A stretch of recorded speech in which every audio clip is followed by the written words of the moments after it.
네, 추가 브리핑에 나오는 대로 다시 한번 정리해서 전해드리고요. 이번에는 손수호 변호사와 함께 시청역에서 발생한 사고와 관련해서 자세히 짚어보겠습니다. 안녕하십니까? 네, 안녕하세요. 네, 조금 전에 이제 경찰의 중간 브리핑 내용 들으셨는데요. 어떤 네. 부분을 좀 주목해 볼 수 있을까요? 우선 지금까지 여러 언론 보도를 통해서 알려진 내용들을 다시 한번 확인을 했고, 그리고 예. 또 국가수 감정 절차가 진행될 것이다. 또한 경찰도 현재까지 집중적인 수사를 통해서 여러 가지 당시의 정황들을 다 수집을 하고, 또한 어느 정도 지금 분석들을 했을 겁니다. 예. 다만 그것만으로는 충분치 않다. 그리고 또 여기에 더해서 더욱더 객관적이고 과학적인 근거가 필요하다. 이런 입장에서 현재 국과수가 해당 사고 차량 등에 대한 감정을 할 텐데요. 그 부분까지 종합적으로 앞으로 계속해서 뭐 많은 국민들이 정말 걱정도 많이 하고 또 깜짝 놀라기도 하고 예. 또 관심도 많이 갖고 계시기 때문에 앞으로 이 수사라든지 이런 부분들에 대한 진행 사항을 계속해서 국민들에게 설명할 것으로 보입니다. 네, 자 차량에 대한 감정 결과가 나오기까지 꽤 시간이 걸릴 것이다. 뭐 한 달 정도 걸릴 것이다. 이런 얘기가 나오고 있어서 일단은 운전기사가 이제 회복한 이후에 운전기사의 발언의 증언에 따라서 이제 수사를 또 진행할 수밖에 없을 것 같은데 베테랑 운전기사였다고 하더라고요. 꽤 네. 오랫동안 버스를 운전했던 기사였다고 하는데 여기서부터 좀 의문이 좀 시작되는 것 같습니다. 그렇습니다. 물론 사고는 어디서든 날 수 있습니다. 예. 그리고 또 누구든 실수할 수 있고 잘못할 수 있는 거거든요. 그렇기 때문에 40년 경력의 운전기사라 하고 또한 실제로 운전 능력이 굉장히 뛰어나다 하더라도 그것만을 근거로 해서 실수를 하지 않았을 것을 단정할 수는 없습니다. 물론 판단 재료가 될 수는 있겠지만요. 그러다 보니까 혹시 이거 정말 급발진 아니냐 이런 생각을 하는 분도 계실 수밖에 없는 것이고요. 예. 그런데 이렇게 자동차로 인해서 사람이 이제 생명을 잃거나 또는 다친 경우에 원인을 좀 크게 좀 거칠게 나눠보면요. 우선 첫 번째는 고의에 의한 가해도 있습니다. 즉 뭐 여기에는 자포자기 상태에서 모는 경우도 포함해서요. 고의에 의한 가해가 있고요. 또 두 번째로는 실수에 의해서, 즉 과실에 의해서 원치 않은 사고가 발생하는 경우도 있습니다. 그리고 이 두 가지 경우에 포함되지 않는 게 바로 이제 급발진이죠. 네. 즉 일부러 사고를 낸 것도 아니고 또한 실수를 한 것도 아니고 자동차의 결함에 의해서 나의 운전자의 의지와 달리 이러한 끔찍한 일이 생기는 경우도 존재할 수 있는 것이고요. 그리고 또 그러한 부분을 놓고 법적으로도 또한 과학적으로도 여러 가지 현재 논쟁이 있거든요. 네. 이런 부분들을까지 밝혀내야 하는 굉장히 복잡한 상황에 처한 것 같습니다. 예. 네. 자, 차량을 일단 국과수에 지금 감정을 의뢰한 상태이기 때문에 그 결과를 봐야겠지만 당시 상황이 담긴 CCTV를 보면서 저희가 추정을 해볼 수가 있잖아요. 네. 그런데 사고 차량이 이렇게 사람들을 친 뒤에 교차로에 진입해서야 브레이크 등이 들어오고 이제 속도가 줄어들고 멈추거든요. 네. 이걸 보고 다른 급발진 사고와는 양상이 다르다 이런 목소리가 많더라고요. 그렇습니다. 우선 급발진에 대한 이야기를 좀 할 수밖에 없어요. 예. 왜냐하면 운전자가 스스로 급발진이라고 주장을 하고 있고 또한 그동안 급발진 의심 사고도 굉장히 많았기 때문에 법적인 측면에서 어떤 결론으로 이어질지는 이 급발진 여부에 따라서 많이 달라집니다. 그래서 이걸 따져봐야 되는데 그런데 애매한 부분이 있습니다. 바로 이 급발진이란 도대체 무엇이냐? 그리고 급발진이 왜 벌어지는 일이냐? 만약 존재한다면 이런 부분에 대해서도 아직 정리가 되어 있지 않습니다. 그렇다 보니까 급발진에 대한 논의 자체도 굉장히 좀 혼란스러운 상황인데요. 좀 전에 진행자께서 지적하신 부분들 있잖아요. 브레이크 등. 네. 이런 제동 등의 경우에도 급발진 관련해서 연관성이 있지 않느냐. 또한 급발진 여부를 확인하는 굉장히 중요한 요소가 아니냐라는 의견 충분히 귀담아 들을 만합니다. 그리고 그 외에도 대체로 이 급발진의 어떤 그 모습, 급발진 의심 사례에서 제기되는 그런 모습들은 굉음이 있고요. 또 큰 소리가 나는 거죠. 그리고 또 차량에서 연기가 나는 경우도 있습니다. 또 주행 중에 차량 이제 아랫부분에서 불꽃이 튀는 경우도 있어요. 물론 이게 급발진 때문이냐 아니면 급발진으로 인해서 상당히 빠른 속도로 제동되지 않고 주행하다 보니까 생긴 현상이냐 여부를 또 나눠봐야겠습니다만 이런 굉음, 연기, 불꽃 그리고 또 제동장치의 작동 불능 등등이 굉장히 특징적인 요소들인데요. 이 사안의 경우에도 지금 언론의 일부 영상들이 공개는 되었습니다만 경찰이 수사하는 과정에서 대단히 많은 CCTV 영상들을 확보했을 것입니다. 그리고 또 주변에 출퇴근 시간이 아니었기 때문에 차량이 아주 많지는 않았습니다만 주행 중이던 또는 주차되어 있던 차량의 블랙박스 영상도 있을 거거든요. 그렇죠. 이런 것들을 종합적으로 분석을 할 수 있습니다. 이걸 통해서 일반적으로 이 급발진 주장 사례에서 제기되는 이런 요소들이 과연 이 사건에서 포착되느냐, 관찰되느냐 여부를 1차적으로 볼 것이고요. 그리고 브레이크 등 아까 말씀하셨는데 이것도 좀 애매한 부분이 있습니다. 왜냐하면 보통 브레이크를 밟았는데 듣지 않고 차량이 빠르게 나갔다. 전진했다 또는 후진했다. 이게 급발진 주장하는 경우에 굉장히 일반적인 모습이잖아요. 네. 그렇다면은 브레이크를 밟아서 브레이크 등이 들어왔는데 그럼에도 브레이크가 듣지 않고 차량이 앞으로 나갔습니다. 자, 이게 급발진을 주장하는 건데요. 예. 근데 반면 밟았지만 브레이크 등이 들어오지 않을 경우도 있어요.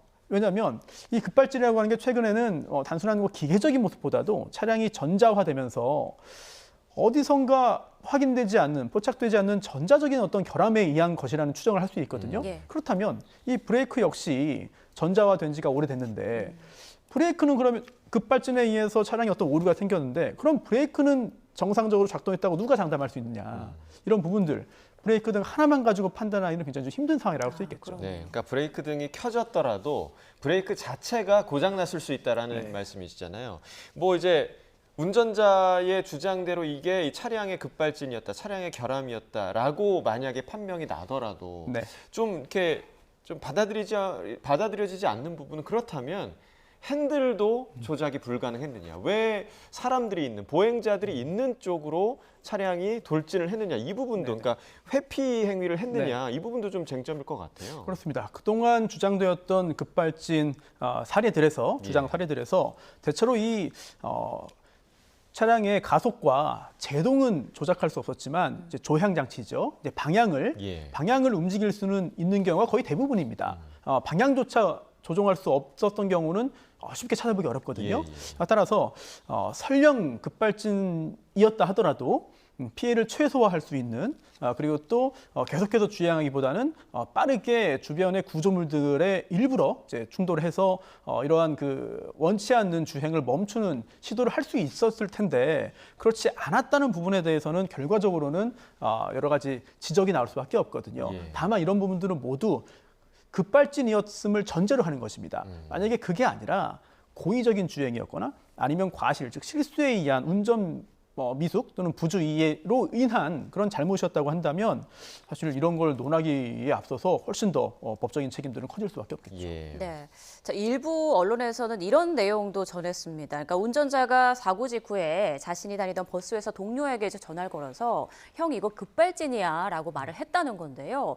15분 뒤, 그러니까 사고 15분 뒤에 통화한 내용이다 보니까 이게 진짜 급발진인가라고 또 무게가 좀 실리는 것 같더라고요. 네, 이거를 꼭 급발진 사례뿐만 아니라 일반적인 사건들로 좀 바꿔서 한번 좀 상상해 보면요. 어떠한 일을 했습니다. 그리고 이게 그러한 행위로 인해서 형사처벌이라든지 또는 손해배상 가능성이 있어요. 그렇다면은 실제로 어떤 잘못을 했음에도 불구하고 뭔가 본인에게 유리한 증거를 만들기 위해서 이러한 통화를 시도하고 또한 그러한 통화 사실 또는 통화 내용 등등을 남겨놓기 위한 시도를 하는 경우도 있습니다. 이 사건에 대해서 말씀드린 게 아니라 일반적인 경우를 말씀드리는 거예요. 그리고 또 그 외에도 정말로 본인이 억울함이 있었기 때문에 자신이 가장 믿을 만한 사람이나 또는 아니면 자신이 평소에 의지할 만한 사람 또는 본인에게 도움을 줄 수 있을 만한 사람에게 급히 연락을 해서 본인의 위기 상황을 전달을 하고 또는 어떤 도움을 받기 위해서 통화하는 경우도 있습니다. 그리고 또 자신의 어떤 그 착각 에 의해서 이런 전화를 했을 경우도 있어요. 즉 실제로는 자신이 잘못을 했지만 잘못을 하지 않았을 것으로 아는 것으로 착각을 하고 하소연하는 경우도 있거든요. 즉 이런 일반적인 어떤 모습들이 이 사건에도 그대로 적용될 수 있다는 것이죠. 따라서 실제로 이 운전자가 급발진 상황에 놓였느냐, 그렇지 않으면 본인의 실수였냐, 아니면 또는 일부러 이런 운전을 했느냐 등등을 저희가 단정할 수는 없겠습니다만 지인에게 통화를 했다는 것만으로 무언가를 확실하게 단정하거나 또는 대단히 중요한 증거라고 보기는 쉽지 않은 상황인 것 같습니다. 네, 명확한 이 조사 결과가 나오지 않은 상황에서 저희도 지금 모든 가능성을 열어놓고 이야기하고 있다는 점을 좀 기억해 주시길 바라겠고, 그러니까 통상적인 급발진 양상과 다르다라는 점을 이제 지적을 해주셨는데, 이 도로, 그러니까 일방 통행이었던 이 도로를 왜 역주행을 했느냐, 이 역주행한 것을 두고도 의문이 적지 않은 상황입니다. 오늘 저희 YTN에 출연한 전문가 목소리 들어보고 다시 이야기 이어나가겠습니다. 도로 구조 자체가 보통은 직진하게 되면 교차로 같으면 직진이 가능합니다. 하지만 네. 이번 같은 경우에는 우회전만 가능하고 직진하게 되면 일방통행이기 때문에 지금 역주행이 되어버립니다. 네. 이와 같이 역주행하는 상황에서 지금 계속 진행하다가 속도 자체도 빠르죠. 운전자들이 평소 운전할 때는 악셀, 브레이크 혼돈하지 않습니다. 네. 누구라도 잘못 밟았다 싶으면 이 부분에 대해서 충분히 다시 조정할 수 있겠지만 지금과 같이 본인이 진입 자체를 잘못했을 때는 멈춰야 되는 생각하에 브레이크를 밟아야 되는데 악셀을 밟아버린다. 그럼 속도가 더 빨라지면 또 당황해가지고 또 다른 행동에 대해서 제대로 못하면 네. 이와 같이 결국 제대로 된 판단을 못하고 사고로 이어질 가능성도 많긴 많습니다. 그러니까 역주행을 운전자가 인식하고 판단이 흐려진 상태에서 엑셀과 브레이크를 구별을 못했을 수도 있다라는 전문가의 의견이었는데, 사실 이 길이요, 그러니까 역주행하는 차량이 평소에도 심심치 않게 있었다 이런 얘기도 좀 나오는 것 같더라고요. 저도 종종 가는 길인데 예. 충분히 그런 실수를 할 만한 구조인 것 같습니다. 네. 통상적인 그 일반적인 도로와는 약간 좀 다른 것 같아요. 예. 특히나 일방 통행 구조에 좀 익숙하면 모르겠는데 그렇지 않은 경우에는 아예 인식을 하지 못하고, 또한 평소에 운전을 많이 오래 했고 또한 잘한다 하더라도 그 순간 실수를 해서 표지판이나 지시 등을 인식하지 못하는 경우도 있거든요. 예. 그래서 이 지점, 사고 난 지점이 정말 이런 역주행을 이제 유발할 수 있는 그럴 가능성은 충분히 있어 보입니다. 그런데 이거 역시 우리가 좀 가능성을 열어놓고 봐야 될 것 같아요. 왜냐하면 지금 일단 운전자는 급발진을 주장하고 있잖아요. 그리고 물론 과학적인 어떤 결과를 봐야겠습니다만, 만약 운전자의 주장대로 정말 급발진이 발생했다면, 예. 그리고 그 호텔에서 나온 후에 그 직후에 급발진이 발생했다면 사실 이러한 역주행은 급발진의 결과일 수도 있습니다. 즉, 이 급발진이 역주행을 유발했을 수도 있거든요. 즉, 급발진이 발생을 해서 그 상황에서 저쪽으로 그대로 직진을 하면은 역주행이기 때문에 내가 지금 이 급발진 상황이지만 그래도 저거를 어기지 않기 위해서 90도로 방향을 틀자. 사실 이거는 쉽지 않거든요. 예. 굉장히 당황할 수 있기 때문에. 예. 그래서 이런 급발진으로 인해서 역주행이 발생했을 가능성도 배제할 수는 없는 것이고요. 반대로 역주행으로 인해서 급가속이 발생했을 수 있습니다. 즉, 급발진과 급가속은 다른 거죠. 급발진은 본인이 의도하지 않은 것이고, 급가속은 본인의 조작에 의해서 이제 가속이 이루어지는 것인데, 예. 역주행을 해서 당황을 했고, 그리고 이런 당황한 상태에서 실수를 해서 이제 페달을 두 개를 혼동을 해서 급가속으로 이어졌다. 이런 가능성도 현재는 배제할 수 없거든요. 예. 따라서 이 역주행이 도대체 왜 벌어졌느냐, 이 부분에 대한 확인까지도 급가속 그리고 급발진과 함께 이제 규명이 돼야 되는 그런 사안으로 보입니다. 네, 지금 앞서 이제 경찰이 브리핑을 진행하고 있는 모습 저희가 전해드렸는데, 여기에서 나온 내용을 보면 정차 지점에 그 스키드 마크가 남아 있는 걸 경찰이 확보했다고 하더라고요. 이 부분은 좀 어떤 유의미한 증거가 될 수 이 있을까요? 스키드 마크라는 거는 네. 급제동할 때 네. 도로에 생기는 마크잖아요. 그렇습니다. 타이어 자국이 생기는 예. 것이죠. 예. 그런데 굉장히 좀 빠른 속도로 가다가 급히 제동하면 도로면에 남는 예. 그런 자국이고, 이걸 통해서 제동 장치가 작동했다. 그리고 또 제동 장치가 자동적으로 작동했느냐, 아니면 운전자가 브레이크를 밟았기 때문에 제동 장치가 작동했느냐 여부 등등 이 스키드 마크가 남아 있다는 것만으로 모든 걸 다 확인할 수는 없어요. 그렇죠. 즉 여러 가지 단계를 거쳐서 남게 되는 것이거든요. 따라서 당시에 제동 장치가 제대로 작동했느냐, 또 그런 제동 장치를 사람이 조작을 한 것이냐, 예. 또 그 조작할 때 어디에서부터 제동을 시도했느냐 등등까지 다 따져봐야 됩니다. 왜냐하면 일단 스키드 마크가 남았다는 얘기는 제동 장치가 작동을 했다는 얘기고요. 예. 또 그로 인해서 차량이 섰다면 예. 운전자가 제동을 시도했다는 것일 수 있어요. 그렇다면은 아니 운전자가 제동을 시도했다면 이거는 급발진이 아니지 않느냐라고 볼 수 있겠고요. 다만 또 급발진의 양상을 우리가 모두 다 아는 것이 아니기 때문에 사고 발생했을 때는 급가속이 이루어졌고 정말 급발진이 있었고 그 후에 문제가 뭐 설명할 수 없는 경로에 따라서 스스로 해결되어서 예. 그 문제 상태가 다 끝나서 그때부터 이 제동 장치를 제대로 작동할 수 있게 되었다. 예. 이런 가능성도 완전히 0이라고 할 수는 없거든요. 그렇죠. 따라서 스키스 마크가 남았다는 얘기는 굉장히 중요한 단서입니다만 그 역시 여러 가지 단서 중에 하나로 작동할 것이지 그거 하나만으로 이 사건 당시에 어떤 일이 있었는지를 지금 단계에서 다 확실하게 말씀드리기는 쉽지 않은 것 같습니다. 예. 그리고 이제 경찰에서 그 EDR 데이터죠. 그러니까 EDR이라는 거는 전자기록 장치를 얘기하는 건데 그 순간순간에 엑셀을 밟았는지 브레이크를 밟았는지 이 부분을 기록하는 장치인데 EDR 데이터를 확보했다라는 얘기가 지금 들렸는데 네. 근데 이 사실 EDR 데이터도 우리가 네. 정말 100% 신뢰할 수 있는 것이고 왜냐하면 이전에 급발진이 의심됐던 사례들에서 EDR에서는 모두 문제가 없다라는 네. 기록이 나온 것도 굉장히 많았거든요. 이 EDR이 좀 보는 각도에 따라서 완전히 다릅니다. 예. 즉 불신하는 측에서는 예, 예. 이게 당시에 있었던 모든 일을 다 정확하게 보여주는 것이 아니고 오히려 급발진이 없음을 보여주는 자동차 제조사를 위한 면죄부 역할만 하는 것이다라는 지적도 있고요. 예. 또 반대로 그렇게 외도할 것이 아니다. 지금 현재 가지고 있는 가장 높은 수준의 과학 기술로 만든 장치이고 또한 이 장치에 기록된 기록이 틀렸다고 누가 장담할 수 있겠느냐, 누가 주장할 수 있겠느냐 이렇게 객관적인 자료라고 주장하는 측도 있습니다. 그런데 당시 예전에는 이게 부착 관련해 가지고 규정이 없었는데 이미 10여 년 전에 이 EDR을 부착한 자동차를 판매할 때는 고지하도록 되어 있고요. 그리고 또 이 정보를 요구할 경우에는 또 제공하도록 이미 자동차관리법이 만들어져 있습니다. 예. 그리고 이러한 정보를 제공하지 않을 경우에는 또 형사처벌까지 가능하거든요. 하지만 그렇다 하더라도 더 중요한 거는 과연 이 자료만 보고 당시에 있었던 상황을 정확히 다 파악할 수 있느냐인데 지금 그렇진 않은 것 같습니다. 왜냐하면 이 EDR이라고 하는 것이 당시 가속, 특히나 이제 그 가속과 제동 관련해 가지고 기계적으로 보여주는 거잖아요. 그런데 차량에 문제가 있어서 급발진이 이루어졌고 또한 이것은 차량의 결함이라고 가정한다면 예. 그렇다면 이 EDR에 표기된 거는 그것만은 또 정확하다는 것을 누가 장담할 수 있겠느냐. 그렇죠. 애초에 급발진이라고 하는 것 자체가 어느 장치, 자동차에 있는 어느 장치, 어느 부분이 잘못됐는지를 모르는 건데 그렇다면 EDR이 정확하다는 건 누가 장담할 수 있겠느냐. 그렇다면 급발진 여부를 판단함에 있어 EDR에 기록된 것은 그렇게 중요할 자료가 아니다라는 주장도 논리적으로는 가능합니다. 그렇기 때문에 이거 역시 여러 요소 중에 하나로 작용할 뿐이지 EDR에 있는 기록만 보고 이거 급가속했습니다. 이거 정말 100% 출력으로 계속 가동했습니다. 이렇게 보기도 힘든 거죠. 그런데 그동안 그 급발진이 인정된 사례가 한 건도 없잖아요. 그런데 그 인정되지 않았던 결정적인 단서가 EDR이었던 경우가 많지 않습니까? 그렇습니다.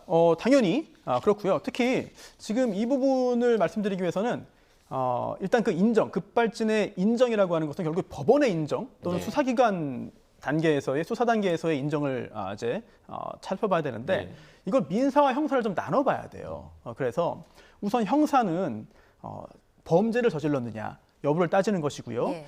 그리고 지금 이 사건처럼 운전자의 어떤 그 과실로 인해서 사람을 치여서 사망하거나 다치게 만들었다면 형사처벌로 이어집니다. 범죄니까요. 그런데 이러한 형사처벌 관련해서는 검사가 유죄를 증명해야 됩니다. 즉 법관에게 증거를 제시해서 저 피고인이 이러이러한 잘못을 했고 이게 범죄이기 때문에 처벌해 주십시오라고 하는 걸 증거를 가지고 뭐 의심의 여지가 없을 정도의 그런 확신을 갖게 만들어야 하거든요.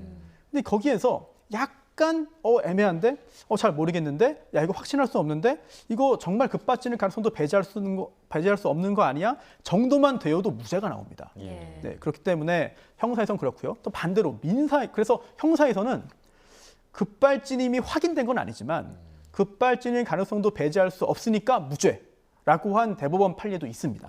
그래서 그런 측면에서 좀 넓게 해석해 보자면 법원도 급발진 가능성을 인정한 사례가 있느냐라고 한다면 존재한다고도 말할 수 있어요. 예. 하지만 대부분의 경우 더 큰 문제는 민사인데요. 즉 손해배상 등 관련된 것입니다. 사고를 낸 사람이 자동차에 문제가 있었고 제조사의 잘못이기 때문에 저는 피해자입니다. 제가 손해배상을 받아야 합니다라고 청구하는 경우인데요. 예. 이거는 형사와 다릅니다. 즉 원고 주장하는 사람이 증명을 해야 돼요. 즉 급발진임을 증명해내야 됩니다. 이게 쉽지 않거든요. 따라서 민사에서는 급발진이 증명된 사례는 없다라고 하면 맞는 말이고요. 예. 반대로 법원에서 급발진 가능성이 있다고 본 사례도 있다라고 한다면 이거 역시 맞습니다. 예. 그리고 지금 1심과 2심에서 모두 민사소송에서 급발진이 인정된 사례가 있는데요. 이게 지금 대법원에 올라와 있어요. 예. 근데 대법원에 올라와서 지금 3년 넘게 지금 결론이 안 나오고 있습니다. 예. 굉장히 중요한 사건인데 그 사건 대법원의 판단에 따라서 굉장히 큰 변화가 나올 수도 있습니다. 예. 네. 자, 사고 당시 블랙박스도 중요한 증거 중에 하나가 될 수 있을 텐데요. 지금 경찰이 전한 바에 따르면 블랙박스 자체에 영상이 담긴 것도 맞고 소리가 담긴 것도 맞다. 다만 이제 수사가 진행 중인 상황이기 때문에 그 내용을 전할 수는 없다. 이렇게 밝혔는데 내용이 아주 중요한 또 하나의 단서가 될 수 있을 것 같아요. 그렇습니다. 형사든 민사든 이 급발진 여부를 증명하거나 또는 뭐 급발진이 아니었음을 이제 보이기 위해서는 예. 당시에 브레이크를 밟았는데 작동하지 않고 오히려 가속되었느냐 이게 핵심이거든요. 그렇다면 브레이크를 열심히 밟았는지 여부를 증명하기 위해서는 보여주기 위해서는 그 장면을 녹화하면 돼요. 네. 그래서 그 부위에 설치하는 블랙박스가 팔리기도 하죠. 네, 그런데 지금 이 사안의 경우에는 설치되어 있지 않습니다. 그렇기 때문에 설령 운전자와 또 조수석에 탑승한 아내가 브레이크를 밟았다고 주장하고 증언한다 하더라도 증거가 부족할 수 있습니다. 이렇게 증거가 이제 그 부족한 상황에서 도대체 어떻게 되느냐?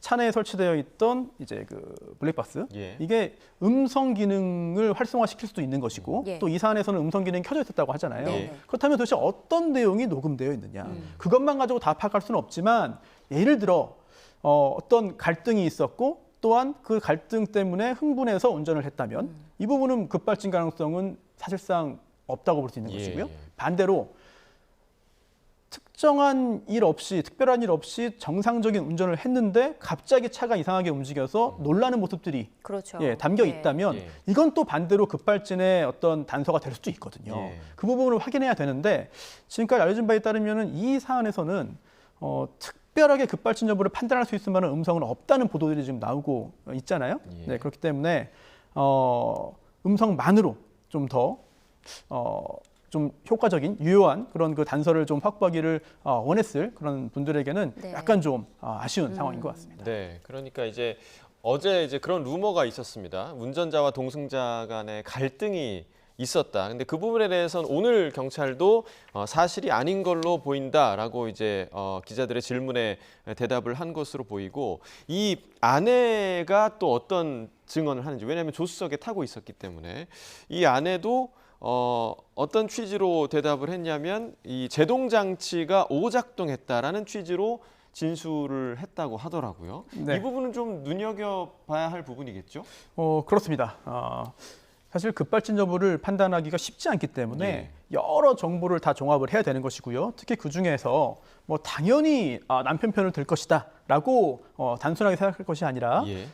굉장히 좀 정확하고 중요한 진술을 할 수도 있지 않겠느냐 이런 접근도 좀 필요할 것 같아요. 예. 그러면서 특히 아내 같은 경우에는 남편이 운전하면서 제동 장치를 작동을 시도했는데 제대로 듣지 않았다라고 하고 있거든요. 그래서 그 진술 자체가 얼마나 믿을 수 있느냐. 그리고 그 진술을 함에 있어서 경찰이 이제 이야기를 들을 때 여러 가지 그런 또 비언어적인 부분들도 파악할 수 있거든요. 예. 이런 것까지 종합해서 뭐 경찰이 워낙 또 능력도 좋고 그리고 또 이러한 수사 누구의 진술이 타당한지 여부를 가리는 데 있어서는 뭐 엄청난 경험들을 갖고 있기 때문에 이런 것들도 다 고려해서 진술의 어떤 신빙성 또는 얼마나 믿을 만한지 여부까지도 이 수사에 다 참고할 것으로 보입니다. 네. 예. 만약 급발진이나 이런 차량 결함이 아니라 운전자의 과실에 따른 사고라고 이제 판명이 된다면 고령 운전자의 운전 자격 논란에 대해서도 또 다시 불이 붙을 것 같아요. 그렇습니다. 네. 이 대단히 안타까운 사고고 예. 그리고 또 많은 분들이 슬퍼하는 그런 참사인데 상당히 좀 우려스럽게도 일부 온라인 커뮤니티에서는 이런 세대 간의 갈등으로 예. 또 번지는 것 같아서 대단히 좀 우려스럽습니다. 예. 그런데 실제로 그동안 이 고령 운전자 관련해서는 여러 가지 이야기들이 나오긴 했습니다. 그리고 또 사람이 누구나 마찬가지죠. 저도 마찬가지고 나이를 이제 먹게 되면서 인지 능력이라든지 신체 조절 능력이 약간 좀 떨어지는 그런 것들은 피하기는 어렵습니다. 예. 개인의 특성도 있고 언제부터 어떤 변화를 이제 일으키는지는 다릅니다만 그러다 보니까 고령 운전자 사고가 점점 느는 추세인 것만은 사실인 것 같아요. 다만 이게 정말 고령 운전자가 고령이기 때문에 낸 운전 미숙으로 인한 사고냐 예. 아니면 이 고령 운전자가 점점 늘고 있기 때문에 고령 운전자가 발생한 사고도 늘고 있는 것이냐 이 부분은 잘 따져봐야 될 것으로 보이고요. 따라서 단순히 어떤 그 나이만 가지고 어떤 운전 능력이 없을 것이다 또는 사고를 유발한다 이런 식으로 접근을 한다면 오히려 지금 이 앞으로 더 고령 운전자가 늘 수밖에 없는 인구 구조를 가지고 있는 상황에서 자칫 문제 해결을 더 힘들게 만드는 그런 작용을 할 수 있기 때문에 좀 걱정스럽습니다. 또 우리 법상 도로교통법에 노인이라는 표현이 등장해요. 예. 근데 이게 기준이 65세 이상입니다.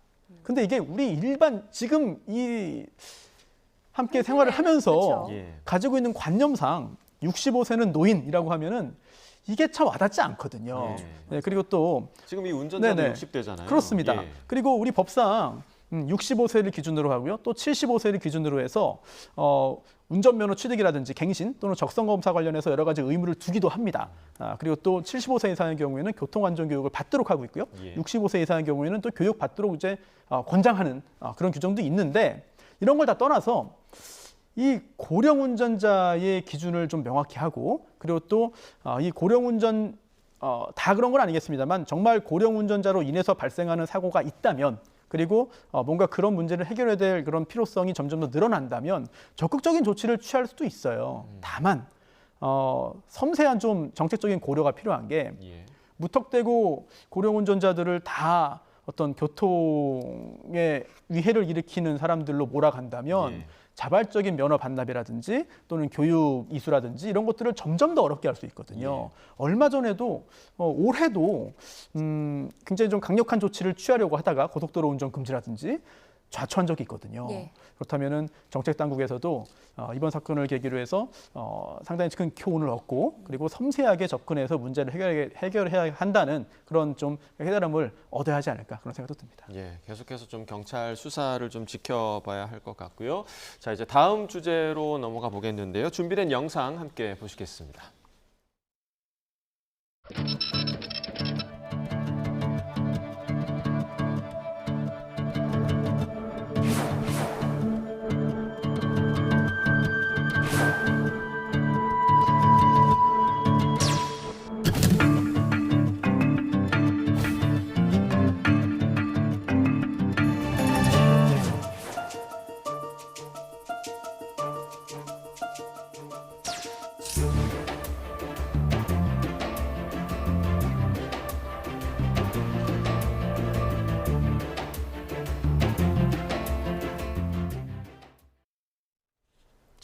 시청역 교통사고의 충격이 가시기도 전에 또 끔찍한 교통사고가 속초에서도 지금 일어났습니다. 방금 영상 보신 것처럼 음주, 그러니까 만취 상태의 사고였죠? 그렇습니다. 네. 1일 밤 10시 16분경에 속초시에서 발생한 사고인데요. 사거리입니다. 이 사거리에서 SUV 차량과 오토바이가 충돌했습니다. 그것만 해도 큰 사고인데 예. 당시에 이 오토바이가 사고 후에 튕겨나갔어요. 그러면서 끔찍하게도 아무런 잘못 없는 보행자 3명을 덮쳤습니다. 그리고 당시 이 SUV 차량의 운전자가 누구냐라고 봤더니 공무원이었죠. 네, 공무원이었고 또한 술에 만취해 있었다.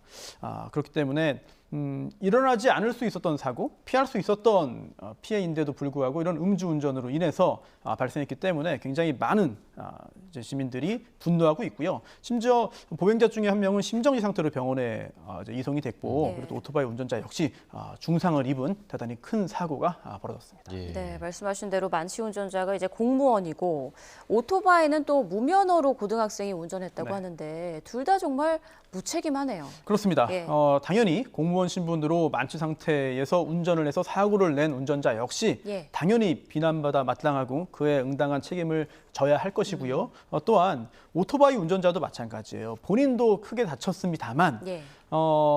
이러한 사고 발생에 있어서 본인이 여러 가지 본인의 어떤 그 잘못이 기여한 부분도 이제 부정할 수 없거든요. 그렇기 때문에 보행자들도 다치고 또한 운전자도 다치고 또 이러한 그 끔찍한 일이 생기고 말았는데 교통법규가 보통 이제 그냥 아주 일상적으로 접하는 규정들이기 때문에 별거 아닌 거로 생각하고 그냥 넘기는 경우들이 많은데요. 사실 교통 규정만 잘 지켜도 대부분의 사고는 발생하지 않습니다. 이 사건의 경우에도 술을 마신 공무원이 운전을 하지 않았어야 되는 것이고요. 예. 그리고 오토바이를 운전하기 위해서는 당연히 면허가 있어야 됩니다. 그런데 이런 아주 기본적인 것들을 지키지 않았기 때문에 사고가 발생했고 또한 보행자 중에 한 명은 심정지 상태로 병원에 이송되는 큰일이 생긴 거거든요. 예.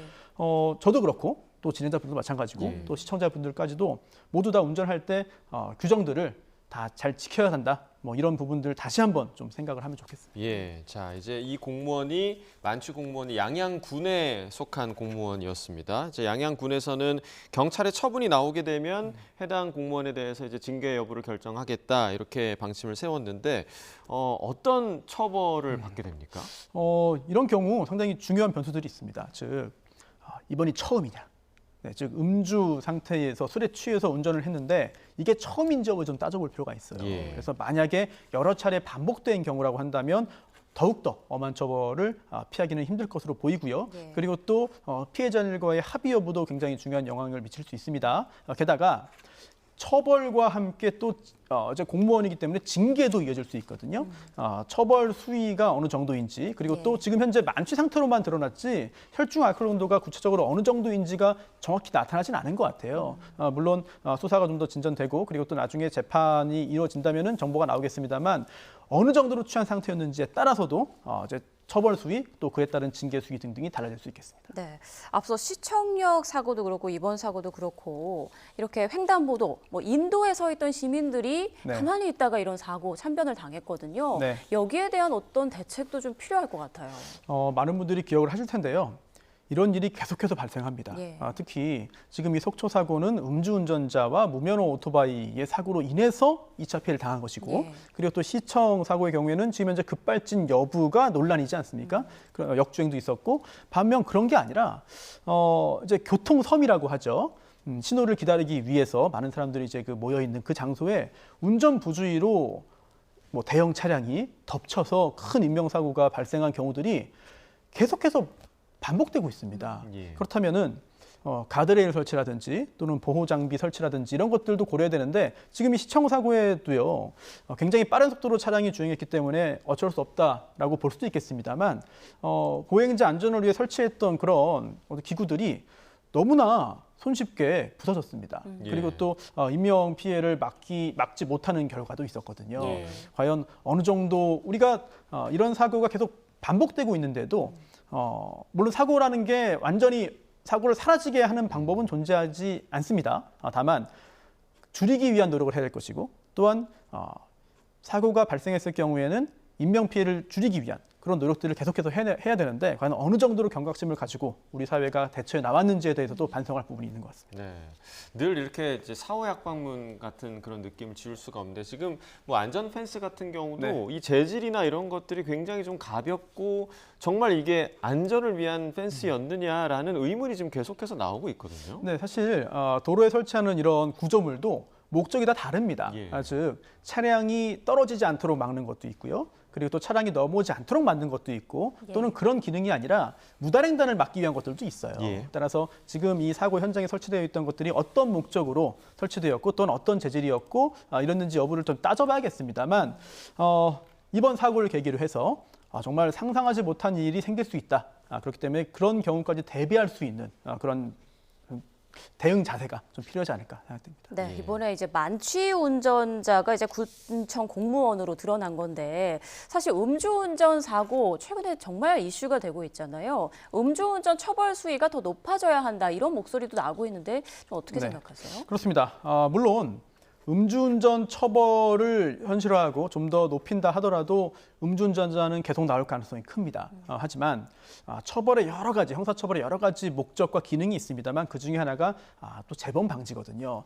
음주운전을 하면 이렇게 강한 처벌을 받는다. 그렇기 때문에 이제는 그런 벌을 받지 않기 위해서라도 다시는 그런 일을 하지 않아야겠다라고 예. 생각을 하게 만드는 것도 중요한 형벌의 기능인데 예. 과연 지금 술을 마시고 운전을 하겠다는 그런 욕망과 또 그런 습관을 이겨낼 수 있을 정도의 어떤 경계심을 갖도록 하느냐. 이 부분에 있어서는 약간 고민스러운 부분들이 있습니다. 예. 그렇기 때문에 처벌 수위를 현실화하고 그리고 또 반복해서 한두 번이 아니라 그 이상 반복하는 경우도 있거든요. 예. 그런 경우에는 아예 운전을 하지 못하도록 만드는 것도 진지하게 고민할 필요는 있습니다. 예. 그런데 운전이 생계인 경우도 있고 또한 또 운전을 하지 않고서는 이동하기 힘든 경우도 있고 또한 운전을 할 수 있는 권리를 언제부터 어디까지 어떤 방법으로 박탈할 것이냐에 대한 굉장히 좀 고민이 필요한 시기인 것 같아요. 예, 자 이제 처벌 얘기가 나와서 앞선 이제 시청역 사고에 대해서도 다시 한번 이야기를 해보자면 지금 피해자가 오늘 다시 집계가 돼서 이제 16명이 됐습니다. 사망 9명,